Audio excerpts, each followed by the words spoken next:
को कई समस्याओं का सामना करना पड़ता है। यह महिला नशा मुक्ति से लेकर कई समस्याओं के साथ मुश्किल में रहती है। यह महिला अपने घर को संभालने के लिए उदार निर्वाह करना चाहती है।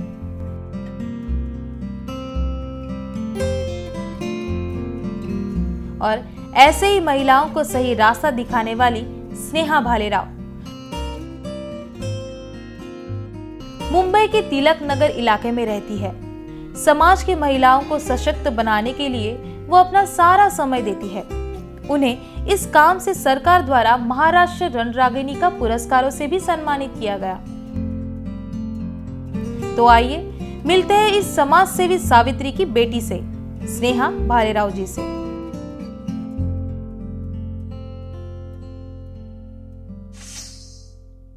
नमस्कार, स्वागत है आप सभी का हम बेटियां सावित्री इस कार्यक्रम में। मैं हूं सुप्रिया आपके साथ और आज हम ऐसे सावित्री की बेटी से मिलने वाले हैं जो महिलाओं को सशक्त और महिलाओं की आर्थिक परिस्थिति सुधारने में काफ़ी बड़े बड़े काम करते हैं। जी हाँ, उनका नाम है स्नेहा भालेराव जी। स्नेहा जी, आपका बहुत बहुत स्वागत है। शुक्रिया। स्नेहा जी, आप एक समाज सेविका हो। हम पूछना चाहते हैं क्या बचपन से ही आपको ये समाज सेविका का मतलब ऐसी लगन लग गई कि ऐसे कुछ काम करना चाहिए? किस तरह से आपका बचपन रहा? वैसे मेरा बचपन सामान्य तौर पे गुजरा है, लेकिन हम लोग माड़ा के जो बिल्डिंग्स थे वहाँ पे रहते थे, जैसे चॉल टाइप जी।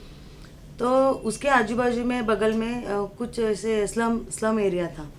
वहाँ पे मेरी नानी का घर था।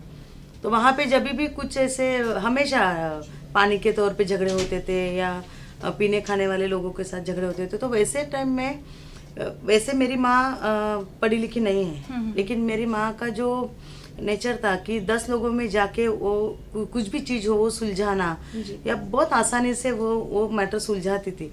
और वो जो बचपन में उनके साथ रहते रहते मुझे एक लीडरशिप वो शायद बचपन से मैंने मेरी माँ से सीखी है, क्योंकि वो पढ़ना लिखना उतना उसके लिए उतना ये नहीं था, लेकिन फिर भी वो उसके जिस ढंग से वहाँ पे जाके वो सब मैटर सुलझाती थी। तो सब जन वो ताई आएगी, कुछ भी मैटर हो गया तो शाम को ताई को बुला लेना, ताई के सामने बिठा के ताई सुलझाएगी। अच्छा। तो ये जो था शायद माँ से आया है। ऐसा कोई किस्सा है जो आप बचपन में ऐसे आपके सहेलियों के साथ बैठे और कुछ नेतृत्व कर रहे हैं, ऐसा कुछ किस्सा हुआ है? नहीं, वैसे तो स्कूल के इसमें भी सबसे आगे नेतृत्व करना हो, कुछ कंपटीशन हो उसमें भी पार्ट लेना हो, हर चीज में आगे हाथ ऊपर करने में मैं जी बिल्कुल। वैसे ही अभी मेरी बेटी भी है। हाँ। हर चीज में आगे बढ़ने का, तो ये शायद मुझे मेरी माँ से और मेरी बेटी को शायद मुझसे मिल रहा है। जी बिल्कुल। आपको आपके माँ बाप सपोर्ट कर रहे थे इस चीज़ के लिए कि हाँ बाबा आप जो भी काम कर रहे हो वो सही तरीके से? किस तरीके से आपको फैमिली सपोर्ट मिलता था? नहीं, जब तक मैं शादी के पहले मैके में थी तो इतना वो सब नहीं था कि आप बाहर जाके कुछ करो, लेकिन घर में एक अच्छा वातावरण था। लेकिन जब शादी होने के बाद मेरे मिस्टर हैं संजय भालेराव, उन्होंने मुझे बहुत अच्छा सपोर्ट किया है कि शायद उन्होंने देखा कि नहीं, इनको कुछ नेतृत्व करना या हर चीज़ में आगे बढ़ के और अच्छा समझा देती है, अच्छी चीज़ करती है। तो घर में भी एक मेरे ससुराल में भी सारे लोग महिलाओं का सम्मान करने वाले ही हैं। जैसे हमारे ससुर जी है, हमारा बड़ा परिवार है, लेकिन उन्होंने भी कभी बहू है तो तू क्यों आ गया के बोलते, ऐसे कभी नहीं किया। हमेशा हमारे ससुराल के लोगों ने ही बहुओं को किस तरीके से आगे बढ़ना है ये सिखाया है। और इसमें सबसे ज़्यादा महत्वपूर्ण भूमिका हमेशा मेरे पति की थी कि नहीं, अगर किसी को किस चीज़ का ज्ञान है तो वो आगे चल के जरूर बताना है। और इस तरीके से शायद ससुराल से हमें ज़्यादा मोटिवेशन मिला। जी बिल्कुल। अगर महिलाओं को पति सपोर्ट करे तो महिला बहुत आगे जा सकती है। उदाहरण हमारे सामने है। जी मैम, आपने जब काम करना शुरू किया तब किस तरीके से आपके सामने ऐसी प्रॉब्लम आ गई कि आपको लगा कि नहीं, अभी महिलाओं में हमें काम करना चाहिए? 2007 की बात है कि हम कुछ एक प्रथम एनजीओ की तरफ से महिलाओं को कंप्यूटर का एक ट्रेनिंग पीरियड था। तो 1 महीना मैं भी घर से बाहर निकली और चलो हम लोग बैठे बैठे कंप्यूटर का जॉब करते हैं, सीखते हैं, सीखने के लिए बाहर निकली। तभी फिर वहाँ पे उन्होंने शायद 1 महीने में मेरा वो मुझमें कुछ दिखा होगा, तो उन्होंने उस संस्था के कुछ लोगों ने मुझे कहा कि मैडम आप आगे बढ़ के बचत गट क्यों नहीं करती, तो इन महिलाओं को लेके आप आगे चल के कुछ कर सकते हैं। तो मैंने कहा कि बचत गट के लिए हम लोग ने फॉर्म भरे, लेकिन फिर बिल्डिंग में रहते हैं, आपके पास व्हीकल है, ये है, तो आप बचत गट के लिए आप मान्यता नहीं है आपको। लेकिन फिर मुझे थोड़ा इसमें ये लगा कि अगर हम लोग अगर चाहते हैं आगे बढ़ना, तभी हम लोग आगे बढ़ेंगे तो ही हम 10 लोगों को पीछे सपोर्ट कर सकेंगे। फिर बीएमसी के बचत गटों में तो हम लोग चुने नहीं गए, लेकिन फिर महिला आर्थिक विकास महामंडल के साथ जुड़ के 2007 से फिर मैंने 10 बचत गटों के साथ से शुरुआत की थी। कितनी महिलाएं आपके साथ थी उस वक्त? तभी 10 बचत गटों के साथ हम लोग कम से कम 100-150 महिलाओं के साथ महिला आर्थिक विकास से जुड़े थे। फिर महिला आर्थिक विकास में भी यही हुआ कि उन्होंने भी हमारा काम देख के, या हमेशा हर चीज़ को आगे बढ़ने के लिए हमें कुछ तो प्लान करना है और हमारा कुछ गोल होना चाहिए। ये जो था ये मुझ में पहले से है कि हम लोग को पहले कुछ फिक्स करना होता है, हमें क्या करना है। हमेशा महिलाओं का क्या होता है कि हमें कुछ तो करना है, लेकिन कुछ तो सोचने के लिए पूरी ज़िंदगी बीत जाती है। हाँ, सोचते तो मैंने एक ही मुद्दा उठाया था कि कुछ तो करना है, इसमें अटके हुए आपको क्या क्या आता है वो चीज़ मुझे बताइए, तो हम लोग कुछ प्लानिंग करेंगे। और इस तरीके से फिर उभर के आया कि महिलाएं हर महिला अच्छी पाक कला में बहुत अच्छी, उसको बोले तो अच्छी होती है वो, तो उनका वही उनकी कला मैंने बिजनेस में हम लोग कैसे लेके आए, इस तरीके से हम लोग ने किया। बाद में 2011 में बिग बाज़ार के डिप्टी मैनेजर थी अनीता पगारे मैडम, वो मेरे लिए सबसे ज़्यादा प्रेरणादायक थी, क्योंकि वो ग्रामीण भाग से आई थी, लेकिन उनका जो नेतृत्व और उनका जो व्यक्तिमत्व था, तो उससे मैं ज़्यादा प्रभावित हुई थी कि हम कुछ कर सकते हैं। वो मैडम हमेशा कहती थी कि स्नेहा तुझ्या त्या आहे, तू करू शकते, तू हे कर। तो फिर मुझे वो प्रेरणा बहुत मिली। तो फिर उन्होंने एक बार ऐसे बिग बाज़ार के ऑर्डर करंजी चकली से शुरुआत की और बोले इतनी ऑर्डर आप करोगे क्या? और मैंने तुरंत हाँ कह दिया। आपने आपसे ही शुरू हाँ कह दिया। और बचत गटों की महिलाओं को मैंने उस तरीके से प्लानिंग से बताया कि ऐसे ऐसे करना है, सबको अपना अपना पैसा इन्वेस्ट करना है। और तो इन्वेस्ट के टाइम पे अपनी महिलाएं पीछे हटती है, क्योंकि सबसे बड़ा मुद्दा आता है पैसा। तो फिर उस वक्त हमारी घेबरारी की उपाध्यक्ष रंजना गायकवाड़, हम लोग दोनों आगे हम लोग दोनों ने अपनी दोनों की ज्वेलरी दसरे के दिन लोग ज्वेलरी खरीदते, हम लोग दोनों ने दसरे के दिन ज्वेलरी गिरवी रखी और इन्वेस्टमेंट का जो पैसा था वो हम लोग ने पहले कलेक्ट किया और महिलाओं को बोला आप मत कुछ टेंशन लेना, हम लोग रॉ मटेरियल खरीद के देते हैं और हम लोग पूरा बनाते हैं और आप लोग ये करो। उस तरीके से 4 दिन में हम लोग ने कम से कम 6 लाख के बिग बाज़ार के ऑर्डर हम लोग ने कंप्लीट किए थे और बहुत अच्छी तरीके से की थी। जी, उन महिलाओं को भी आपका सपोर्ट मिल गया। हाँ। आपके मतलब नेतृत्व का जो फल है उसके बाद वो महिलाओं को मिला। और किस तरीके से आपने इस काम को आगे बढ़ाया? तो ये होते होते फिर बिग बाज़ार के ऑर्डर्स हमें फिर रेगुलर मिलने लगे। फिर महिलाओं को भी लगने लगा कि नहीं, हम लोग घर में बनाते हैं तो ताई कुछ तो बेचते हैं। फिर मैं एग्जीबिशंस अटेंड करने लगी, जैसे अभी भी महालक्ष्मी सरस का एग्जीबिशन शुरू है, तो तभी 2012 से हम लोग एग्जीबिशन, फिर मैं खुद ही हम लोग ये करते थे घेबरारी से कि हम लोग मार्केटिंग करेंगे, महिलाएं बना के चीज़ें लेके आइए। क्योंकि क्या होता है कि बनाना बहुत आसान है, बेचना बहुत मुश्किल है। तो ये मुश्किल काम की जिम्मेदारी भी घेबरारी ने उठा ली। मिलेगा तभी उनको भी थोड़ा मतलब ये हो जाएगा कि हाँ, करते हैं वो सही तरीके से। और हर एक चीज को अच्छा सक्सेस करने के लिए किसी ने तो आगे बढ़ना है, तो हमेशा चलो मैं रिस्क ले लेती थी कि आप लोग बना लो, मैं बेचूंगी। तो ऐसे करते करते अभी इस साल का महालक्ष्मी सरस में जो एग्जीबिशन है, मुझे नहीं वहाँ पे बेचने के लिए खड़ा रहना पड़ा। अभी महिलाएं खुद तैयार हो गई, महिलाएं खुद बेच रही है। बहुत सारे महिलाओं का अभी माविम के तरफ से पूरे महाराष्ट्र में 4 ही स्टॉल मिले हैं। हमारे मुंबई को सिर्फ 1 स्टॉल मिला है, लेकिन 1 स्टॉल में भी हम लोग 20 से 25 महिलाओं का प्रोडक्ट रखने में वहाँ पे सफलता मिली है। क्योंकि हर एक महिला के प्रोडक्ट को न्याय मिलना चाहिए, उसको मार्केट में जाने दो। अगर लोगों की डिमांड बढ़ती है तो शायद उसका व्यवसाय शुरू हो सकता है। इस तरीके से एक छोटा लेकिन मोटिवेशन का काम घेबरारी जरूर करती है। जी बिल्कुल, आपसे ये बातें हम लोग ऐसे ही जारी रखेंगे, लेकिन फिलहाल वक्त हो चुका है एक छोटे से ब्रेक का।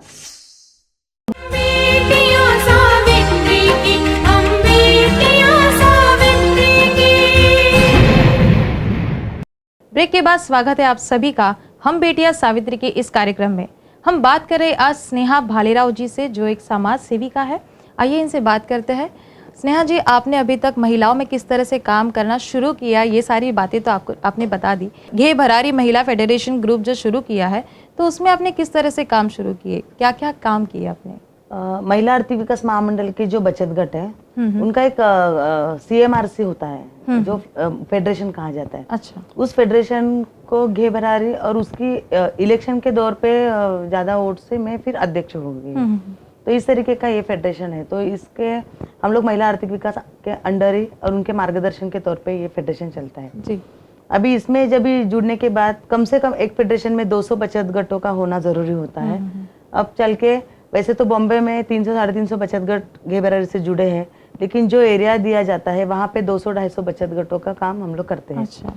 तो अभी ऐसे काम करते वक्त इतने 6-7 सालों में सिर्फ अभी व्यवसाय और गृह उद्योग इसके ऊपर तो काम करते ही है, लेकिन जब एक बचत गट की एक महिलाओं के साथ जब जुड़ते हैं तो उसकी पूरी फैमिली से हम लोग जुड़ गए। तभी फिर महिलाओं के प्रॉब्लम कुछ आते हैं, जैसे कुछ फैमिली प्रॉब्लम है, बच्चे पढ़े लिखे नहीं है, बच्चों का अधूरा एजुकेशन है। तो ऐसे टाइम पे हम लोग ने 2012 से लेके कोटक एजुकेशन फाउंडेशन हो, ऐसे बहुत सारे संस्था के साथ जुड़ के हम लोग ने जो बच्चे कम पढ़े लिखे हैं उनको अच्छी तरीके से स्किल ट्रेनिंग देना, स्किल ट्रेनिंग देके उनको 100% जॉब दिलवाना। तो इस तरीके के हम लोग ने बहुत सारे काम किए हैं। बाद में इसमें फिर हुआ क्या कि जो महिला है स्लम के एरिया में ही बचत गटों को ज्यादा होता है, तो वहाँ के एरिया की सारी महिलाएं मोस्टली घर घर में काम करती है। तो फिर उनको भी अच्छी जो महिलाएं पढ़ी लिखी है, जो सिर्फ कम पढ़ी है इसलिए आगे नहीं जा रही है, तो ऐसी भी महिलाओं के हम लोग कुछ ट्रेनिंग, हाउस कीपिंग की ट्रेनिंग्स देके, नर्सिंग की ट्रेनिंग्स देके, ऐसे कुछ ट्रेनिंग्स देके आज वो भी महिलाएं अच्छी तरीके से जॉब करती है। तो इसका मतलब एक बचत गट और बचत गट की महिला उसको मद्देनजर नहीं लग रखे, हम लोग उसकी पूरी फैमिली को देखा जाता है। कभी कभी उनके पतियों को भी जॉब नहीं होता है, तो ऐसे कुछ रोजगार अभियान लगाना, साल में 1-2 रोजगार अभियान हमारे होते हैं। तो उसमें फिर लोगों को डायरेक्ट रोजगार की उपलब्धता होती है। वहाँ पे बड़ी बड़ी कंपनियां को बुलाना, तो कभी कभी हम लोग घे भरारी के माध्यम से करते हैं, कभी किसी हमारी रिपब्लिकन पार्टी ऑफ इंडिया की मैं मुंबई जनरल सेक्रेटरी हूँ, तो कभी कभी पार्टी के माध्यम से करते हैं। लेकिन उद्देश्य एक ही है कि अपने समाज को सुविधा और समाज इसके बीच का जो दुआ है वो हमें पार्टी के लेवल पे हो या घे भरारी के लेवल पे हो, हमें वो दुआ बनना है। जी बिल्कुल, मतलब एक सामाजिक काम जो है, पार्टी हो या किसी फेडरेशन, वो तो आपका चालू है। जी बिल्कुल, आपने अभी उल्लेख किया कि RPI के उम्मीदवार आप बने, तो मतलब आपने ये काम करते करते सोचा या आप खुद ने ऐसे डिसाइड किया कि नहीं अभी हम किसी पार्टी से जुड़ना चाहिए, ऐसा कुछ? नहीं, पार्टी से मैं 2000 से जुड़ी हूँ। 2004 से मैं वैसे तो पद पे थी, लेकिन पद पे रहते वक्त भी सामाजिक कार्य कहीं नहीं छूटा। जी, सामाजिक कार्यों को शायद अच्छा कर रहे थे, इसके लिए फिर मुझे लगता है पार्टी में भी सम्मान मिलने लगा। अच्छा। क्योंकि हम हमारे कामों से पहचाने जाते हैं, ना कि नामों से। जी बिल्कुल, किस तरीके का काम आपने फिर उसके बाद शुरू किया? मेरा यही काम चालू है। मेरा एक सबसे बड़ी समस्या है पैसा, और घर घर में अगर काम नहीं हो तो फिर उस घर में व्यसन आ जाता है। जी। उस घर की आर्थिक स्तर ही अगर नीचे हो तो कहीं समतोल नहीं होता है। जी बिल्कुल। ये जो समतोल रखने का काम है वो हम लोग कर रहे हैं। हम लोग छोटे तौर पे कर रहे हैं, हम लोग हमारे हिस्से का काम कर रहे हैं। अगर हमारे समाज के हर कोई जो खुद अच्छा है, खुद सेटल है, लेकिन अगर चल के 2-10 लोगों के लिए आगे आता है तो शायद आगे चल के हमारे समाज की जरूर उन्नति होगी। ऐसा सभी ने करना चाहिए। जी बिल्कुल, आपने महिलाओं के साथ साथ उनके कुटुंब को जिस तरह से संवारा, तो ऐसा कोई किस्सा है जो मतलब आपको हमेशा के लिए याद रहने वाला है? ऐसे बहुत सारे किस्से हैं। जैसे कभी कभी तो क्या होता है कि शादी हो जाती है और 1 साल में ही घटस्फोट लेना है, फैमिली मैटर, कोर्ट में, ऐसे सब बहुत सारे मुद्दे हमारे पास आते थे। वैसे तो हम लोग कुछ एडवोकेट या कुछ ऐसे नहीं है, लेकिन फिर भी हमारे संस्था के पास लोगों को आशा होती थी कि ताई के पास जाएंगे तो ताई कुछ सुलझाएगी। सही, और मुझे सच में आनंद है इस बात का कि बहुत सारे महिलाओं को और उनके हस्बैंड के सिर्फ मिसकम्युनिकेशन और मिसअंडरस्टैंडिंग के वजह से उनका संसार टूटने जा रहा था। ऐसे संसारों को हम लोग ने बचाया है। जी। और हमारे घे भरारी के ऑफिस से, कभी कभी हमारे पार्टी के ऑफिस से उनका सुलह कराया है। तो ये चीजें भी बहुत जरूरी होती है कि लोगों को कभी कभी क्या होता है, हम लोग हमेशा सामने वाले की कमजोरी, सामने वाले की गलती देखते हैं, हमारी गलती छूट जाती है। तो हमारा काम ये था कि तुम कहाँ पे गलत हो, वह कहाँ पे गलत है, और अपनी गलती अगर उनको बता दे तो उन लोग अपने आप एक हो सुधर जाते जाते हैं, हैं। बिल्कुल। और ऐसे एक करने में हमें बहुत काफी यश मिला है। जी। दूसरी कुछ ऐसी बातें हैं कि एक लड़की का ऐसे मैटर था कि शादी के 5 दिन पहले उसे कहा गया कि शादी तो कर ली लेकिन हमें नहीं रखना है, अरे आप बाप रे। 2 लाख ले लो और निकल जाओ, क्योंकि वो पैसे बहुत दे के गरीब, लड़की हाँ, को गरीब भेज घर की लड़की थी। तो वो लड़की एकदम से ये हो गई कि ऐसे कैसे आप कह सकते हैं कि बिल्कुल। निकल जा, मैं नहीं निकलूंगी। लेकिन उसे किसी का सपोर्ट नहीं था, क्योंकि पहले उसकी शादी उसकी बहन और जीजाजी ने मिलके करवाई थी। और इस तरीके से देखिए वो लड़की बहुत ही टेंशन में आ गई थी। ऐसे वक्त में फिर 6-7 महीने में उनको किसी ने कहा तो उन लोग हमारे ऑफिस में आ गए और हम लोग ने बहुत अच्छी तरीके से वो लड़की को न्याय दिया। देखो न्याय तो क्या होता है, कोर्ट में वो लड़की बिना गए, सामने वाले लोग पैसे वाले थे तो पता नहीं किस तरीके से केस दब हुआ, जाता है लेकिन कभी-कभी। उनके हाथ में डिवोर्स का लेटर भी आ गया जहाँ लड़की कोर्ट में भी नहीं खड़ी अरे रही। बाप रे। तो वन साइड कैसे रिजल्ट आया है इसमें तो हम लोग नहीं जा सकते, लेकिन फिर हम लोग ने हमारा थोड़ा हथौड़ा चला दिया। फिर ऐसे वक्त महिलाओं ने किस तरह से आपने फिर उसको सपोर्ट फिर हम लोग सब महिलाएं वहां पे गई, थोड़ा हंगामा कर दिया, फिर पुलिस स्टेशन ये सब ये करके फिर वो लड़की को उनके ससुर का एक घर था, वो घर कम से कम मिलवा दिया। आज वो लड़की कम से कम मेरे ख्याल से 9 साल से अकेली वो घर पे रह रही है। फिर उसको हम लोग ने कुछ संस्था से पार्लर का ट्रेनिंग करवा के आज वो खुद का पार्लर चला के उस घर में अकेली रह रही है। उस लड़की को अपने खुद के पैर पे खड़ा कर दिया। जी। तो ऐसे बहुत सारी समस्या है, सारी समस्या हम लोग नहीं सुलझा सकते, लेकिन जब जहाँ चाहे कायदे का आधार ले सकते हैं। जी। कभी नहीं होता है तो थोड़ा हम लोग महिलाओं का जोर भी पावर दिखाना पड़ता है। जी बिल्कुल। और कौन से ऐसे किस्से हैं कि आप ये बताना चाहते हो हमें? ऐसे बहुत सारे किस्से अभी कुछ किस्से तो ऐसे हैं, जैसे महिलाओं की समस्या थी कि घर घर में व्यसन, बहुत सारी समस्या थी और हमेशा हम लोग व्यसन बोलेंगे तो दारू को देखते हैं, लेकिन वैसे नहीं होता है। वो दारू पीने वाला आदमी तो पहचाना जाता है कि हाँ इसने पिया है, और घर का आदमी व्यसन रहता है ऐसा कुछ नहीं, लड़के भी कभी-कभी बच्चों का ही आने वाले अभी इसमें बच्चों का ही ज्यादा प्रॉब्लम होने लगा है। और अभी आने वाले दिनों में ऐसे कुछ व्यसन के साधन उपलब्ध है कि जिनको स्मेल नहीं होता, जैसे वो बच्चे कुछ ऐसे गिर रहे ऐसे ऐसे कुछ लगता नहीं, तो उनके घर वालों को पता भी नहीं चलता कि उनके बच्चे व्यसन के और बढ़ रहे। सिर्फ उनका हाइपर होना या रात रात भर सोना नहीं या चिड़चिड़ होना या घर में कुछ उटपटांग सी बातें करना, तो घर वालों को पता चलते चलते ये टाइम इतना बिगड़ जाता है कि इस तरीके से अभी कुछ है, कुछ बटन बोलते, म्याव म्याव बोलते, कुछ चीजें हैं जो बच्चों को पता है और कॉलेज में इजीली उन लोग को अवेलेबल हो जाती है। और ऐसे चीजों से बच्चों का ब्रेन 6 महीने के अंदर ही मेरे ख्याल से डैमेज हो जाता है। तो जब घर के युवक, हम लोग कहते हैं कि अपना देश युवकों के हाथ में है, अगर युवक ही ऐसे व्यसन के हाथ में जाएंगे तो अब कहाँ देश बचेगा। तो इसके लिए तो ये भी काम फिर मैंने शुरू कर दिया, क्योंकि हमारे भी घर में बच्चे हैं, व्यसन हमारे भी घर में आने को टाइम नहीं लग सकता है। अगर हम लोग यहाँ इधर के उधर देख सकते हैं तो हमारे भी घर में हो सकता है। तो इसके लिए हमें कितना सतर्क होना चाहिए, पहले जब अपने पैर पे आती है तो पहले अपने पैर का पत्थर भी उठाओ और बाद में सामने वाले को भी बचाने को ये करो। तो इस तरीके से मैंने ये भी काम शुरू किया। तो फिर तभी फिर बहुत लोग सामने आ गए कि ताई हमारे भी बच्चे ऐसे कर रहे हैं। पहले क्या होता था कि लोग अपने घर का छुपाते थे, तो छुपाने से अच्छा हम बताए तभी ही कुछ प्रॉब्लम सॉल्व होने वाला है। और ऐसे करके बहुत लोग आगे आ गए। तो मैंने कम से कम 6 बच्चों को फिर रिहैब में, वसई में अनमोल रिहैब है, रिहैब में उन्हें बच्चों को शिफ्ट किया। और मुझे बहुत आनंद है, क्योंकि जब हम अपना बच्चा बचाते हैं, सामने वाले का भी बच्चा बचाते हैं, तो सच में ये आनंद बहुत है, कुछ अलग ही आनंद रहता है। और वो उनके माता पिता हमेशा कहते हैं कि ताई हमें तो पता भी नहीं था कि हमारे बच्चे व्यसन में है, लेकिन आपने हमें वो व्यसन में है ये भी बताया और उसे व्यसन से कैसे मुक्त करना ये भी बताया। जी बिल्कुल। तो ये थोड़ा समाधान है। अपनी ये बातें ऐसे ही जारी रखेंगे, लेकिन फिलहाल वक्त हो चुका है एक छोटे से ब्रेक का।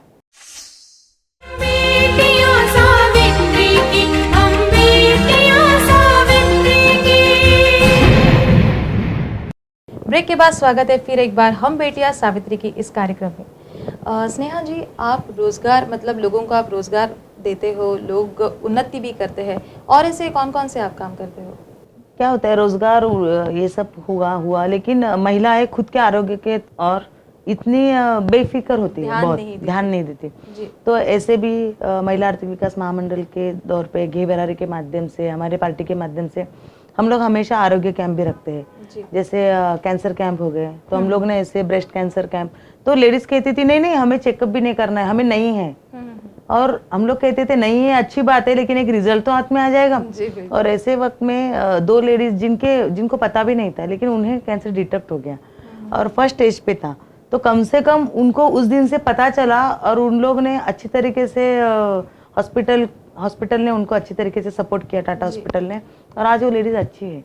तो इसका अवेयरनेस होना बहुत जरूरी है। तो ऐसे हेल्थ कैंप हम लोग साल में एक बार दो बार तो जरूर रखते हैं। तो जैसे महिला है फिर उसकी फैमिली है, उसके बच्चे हैं, तो सबके हेल्थ के बारे में भी रखते हैं। वैसे एक मुंबई एड्स नियंत्रण जो अपना ऑफिस है वहाँ से HIV के बच्चे, तो HIV के लिए हम लोग ने साल भर माविम के तरफ से कैंपेनिंग किया था और हमारे माविम से पूरे मुंबई में 2000 महिलाओं ने ये काम किया था। जैसे हमारी महिला एरिया में जा जाके HIV कैसे होता है, कैसे नहीं होना चाहिए, कैसे पहचानने चाहिए वो रुग्ण, और अगर हो गया तो डरो नहीं, HIV होना यानी एड्स नहीं होना। तो इस तरीके का अवेयरनेस हम लोग पथनाट्य से, छोटे छोटे ड्रामा से एरिया में जाके अवेयरनेस करते थे और वहाँ पे एक नंबर छोड़ जाते थे कि अगर कोई ये चीज इतने खुल के आगे नहीं बोलता था और हमें बताना चाहिए, ऐसे भी हमारी जिद नहीं थी, लेकिन कम से कम बाबा अगर कुछ है तो यहाँ पे जाओ, यहाँ पे आपको ये सब फैसिलिटी मिलती है और आप जी सकते हैं।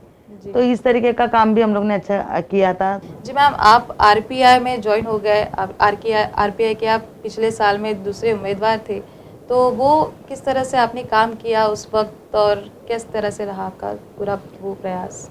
2012 में मैं महायुति की उम्मीदवार थी, मैं RPI के ओर से थी।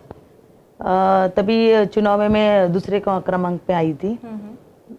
उस वक्त और इस वक्त में अभी मेरा काम और बढ़ गया है जी।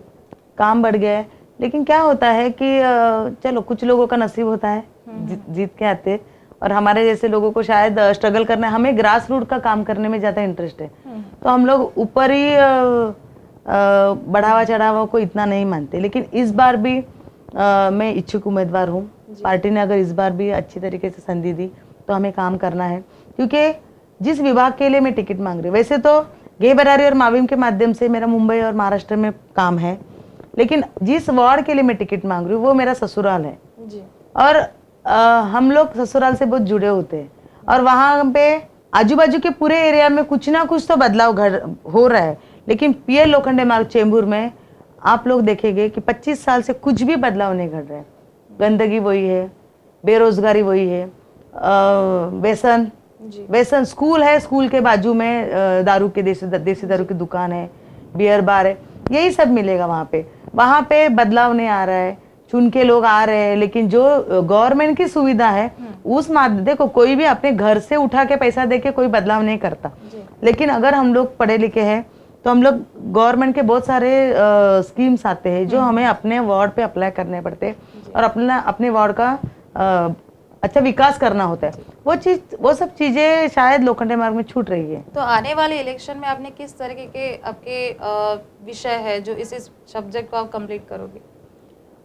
विषय तो ऐसे है कि देखो अभी तो यहाँ पे मैं वचन नहीं दे रही हूँ क्योंकि कुछ नहीं, लेकिन इतना जरूर है कि गवर्नमेंट के जो भी अभी BMC के अभी बचत गट को लेके ही देखेंगे तो BMC के हाथ में बचत गटों का फंडिंग होता है।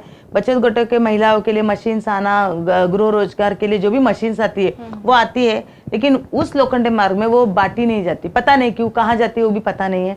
तो ऐसे कामों से महिलाओं को गृहोद्योग मिल सकता है। वहाँ पे इलीगल काम बहुत होता है, जो अगर तुम लोग एक ऑफिस बांधते हैं, जगह बांधते हैं, रास्ते पे बीच में उठ के एक ऑफिस बांध देते, तो वो किसको देते हैं?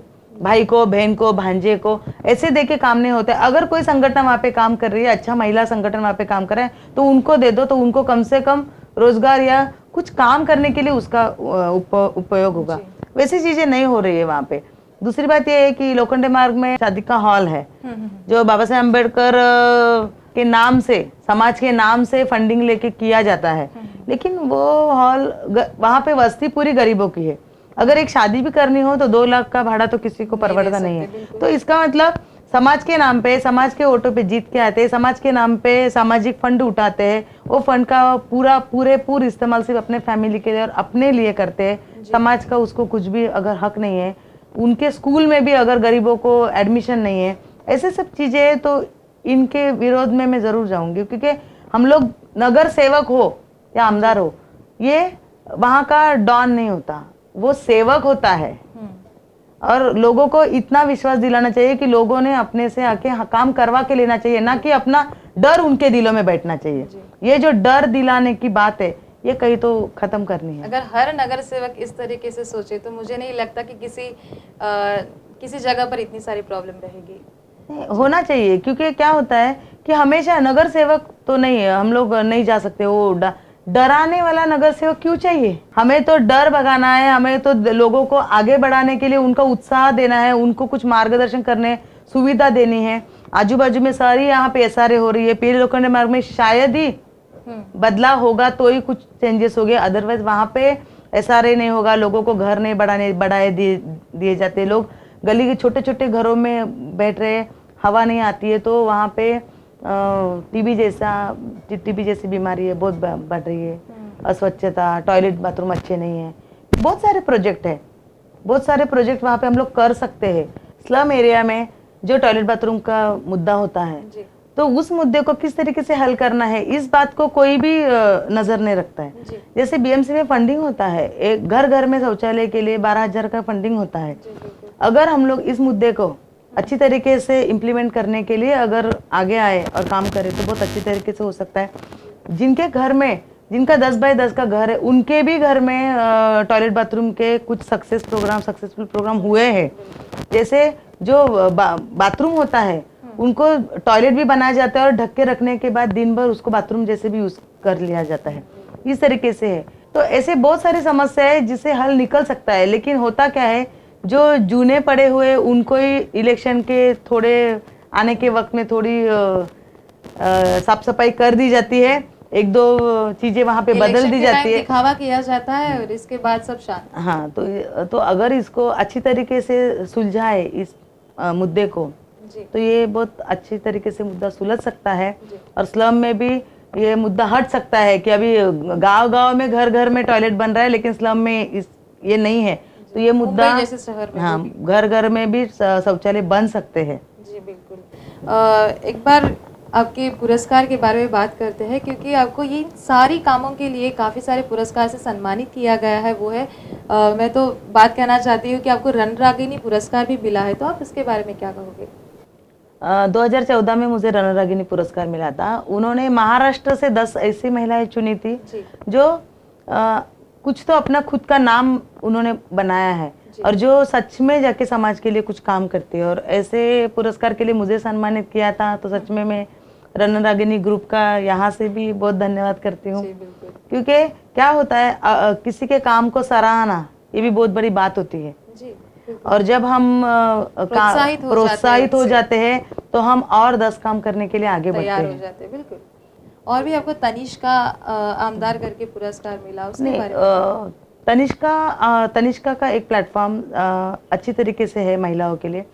जो महिलाएं गांव में हो, खेड़े में हो, स्लम में हो, अच्छी सोसाइटी में हो, जो महिलाएं बाहर उठ के कुछ काम कर रही है अच्छा, तो उसके कामों को भी अच्छा प्लेटफॉर्म देने का काम तनिष्का ने किया है, उसको नाम देने का काम तनिष्का ने किया है।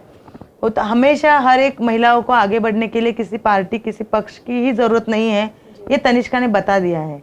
और सच में मैं तनिष्का के आभार मानती हूँ कि बहुत सारी महिलाएं काम तो करती है लेकिन अच्छा सपोर्ट नहीं है, इसके लिए वो आगे नहीं बढ़ती है। उनको आगे बढ़ाने का काम तनिष्का ने किया है। और अभी जो इलेक्शन उन्होंने किए थे, पूरे महाराष्ट्र से 2000 महिलाएं उस इलेक्शन में खड़ी थी। तो ऐसे इसमें मैं भी चेंबूर से तनिष्का आमदार, ये सामाजिक तौर पे सम्मानित किया हुआ पद है। तो ऐसे इलेक्शन में मैं जीत के आई हूँ और मुंबई में मैं द्वितीय क्रमांक पे हूँ। तो भी आने वाले दिनों में हमें हमारी जवाबदारी मिल जाएगी कि हमें महाराष्ट्र में, मुंबई में किस तरीके से काम करना है। तनिष्का का भी मैं बहुत जी, आने वाले दिनों में आपके लिए बहुत बहुत शुभकामनाएं। आपके इतने सारे काम हैं, सिर्फ महिलाओं के लिए नहीं, तो आप पूरे परिवार को अपने अपने पैरों पे खड़ा रहने के लिए हेल्प करते हो। धन्यवाद स्नेहा जी, आपसे बात करके बहुत आनंद हुआ और आपके जो भी इसके बाद आप काम करोगे उसके लिए आपको बहुत बहुत शुभकामनाएं। Thank you. आज के लिए बस इतना ही, फिर से मिलेंगे एक नए सावित्री की बेटी के साथ। फिलहाल दीजिएगा इजाज़त, तब तक के लिए नमस्कार।